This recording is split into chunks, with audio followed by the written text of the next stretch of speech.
Chama cha Demokrasia na Maendeleo leo kimepigwa rungu nzito muda tu baada ya kuachiliwa huru ili kuendesha shughuli zao za kisiasa. Baada ya kuachiliwa, manake hawakuwa wanapokea ruzuku kutoka kwa serikali, iliwabidi kwanza kuomba msaada kutoka kwa Watanzania waweze kuwauni ili waweze kuendesha shughuli zao za kisiasa.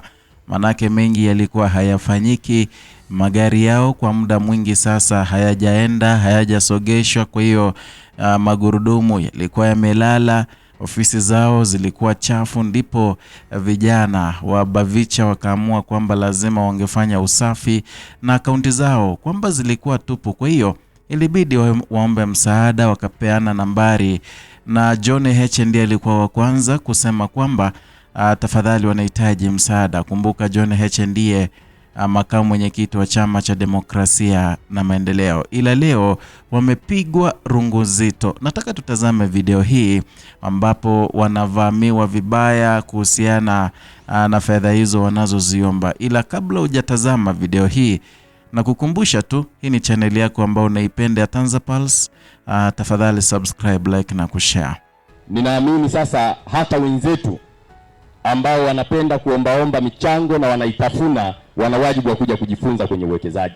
Maana nimeona jana kwenye taarifa kuna bwana mmoja ameposti, tunaomba mchango, tunaomba tone. Yaani familia zao ziko Ulaya zinalipwa, wanakula maisha na wanataka hela za Watanzania.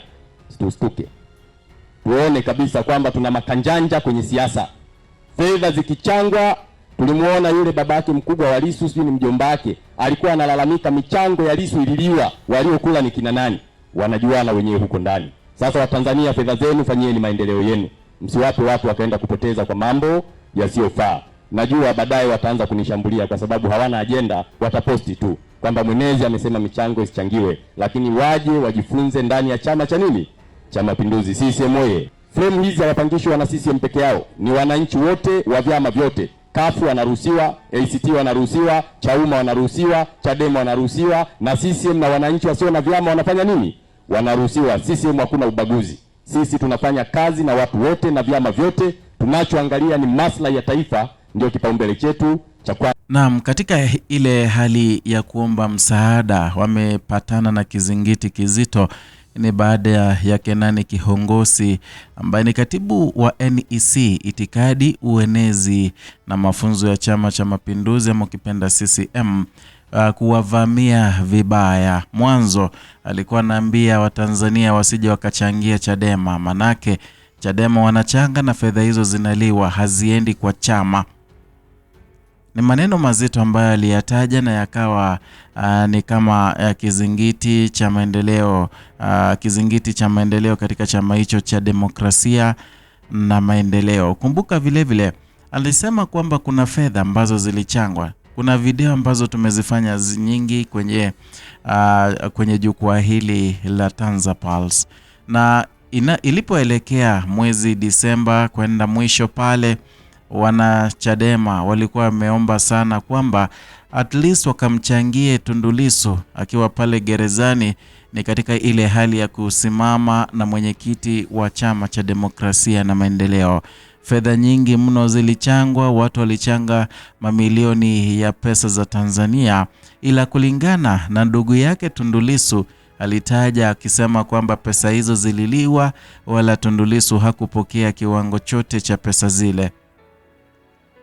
Ni swala ambalo liliongeza joto sana nchini Tanzania. Wengi tukajiuliza inakuwaje tunachanga pesa, tunamchangia Tundu Lissu, ila wachache Tundu wanazipokonya pesa zile, wanazipoka, wanaanza na matumizi. Ilileta mchanganyiko kidogo ndani ya Chama cha Demokrasia na Maendeleo, haswa kuhusiana ni nani aliyepokea fedha hizo na nani alimpokeza kakake na ni kiwango kipi kilichotolewa. Kwa hiyo kukawa na mtafaruku sana nchini Tanzania, wengi wakinyosha kidole cha lawama kwa viongozi wale waliokuwa wanapokea fedha zile, na viongozi wa Chadema waliwekwa kwenye makaa moto, wakakalia makaa moto,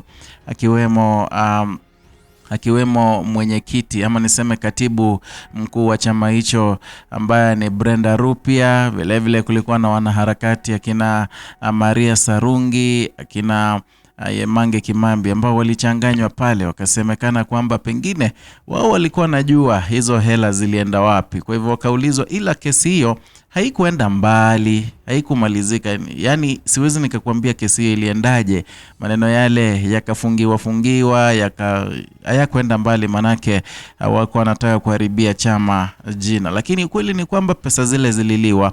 Ndio maana kiongozi analima chama cha demokrasia na maendeleo, akiwaambia wengine wenu ni viongozi kama John Heche, watu wake wengi wako Marekani pale, wako ughaibuni, anapokea hela na baada anahitaji hela za Watanzania. Kwa hiyo kiongozi akaomba Watanzania wasije wakachangia Chadema, waweze kutumia fedha zile kujifanyia maendeleo yao wenyewe kama Watanzania.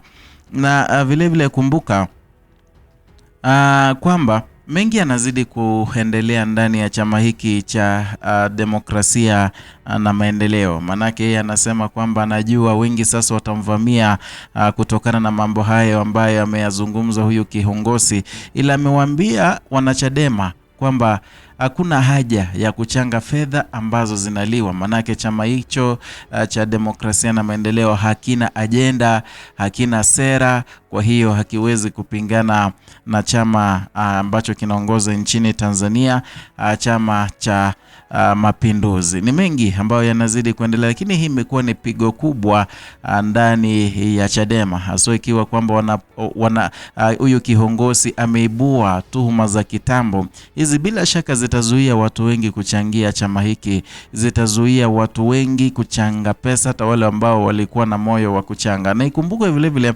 baada ya John Heche kuweka ule ujumbe wa kuomba msaada, wanaharakati wengi walijitokeza kuriposti zile post, wakisema kwamba Chadema hakina hela, kinahitaji msaada ili waweze kutetea maslahi ya wananchi. Na ikumbukwe vile vile kutokana na mazungumzo ambayo yalitolewa pamoja na wakili wa Tundu Lissu kutoka gerezani, kwamba Lissu alikuwa amekutana na Chakwera. Kwa hiyo kuna mengi ambayo yalizungumzwa ambayo imeonyesha huenda Tundu Lissu sasa ameamua kwamba ataingia kwenye maridhiano na Samia Suluhu ikiwa ataachiliwa huru. Kumbuka ni maneno ambayo yamezua hisia mseto, na tukijua, mimi na wewe tunajua kwamba Tundu Lissu amekuwa mtu ambaye ameshikilia sana msimamo wake, akisema kwamba hana makosa, kwa hiyo anastahili kuachiliwa bila masharti yoyote. Yani anaomba aachiliwe tu bila masharti yoyote.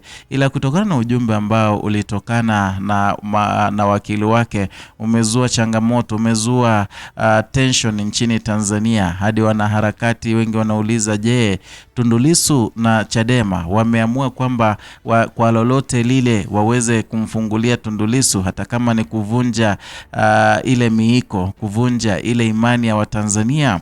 Mjua sasa hivi Watanzania wengi walikuwa naomba kwamba amani iweze kutokea, ila haki iweze kuonekana. Haki ni kwa sababu ile haki kwa sababu wengi waliuliwa mwaka jana katika yale maandamano yaliyotokea mwisho ama kuelekea mwisho wa mwezi wa 10 tarehe 29 baada ya uchaguzi.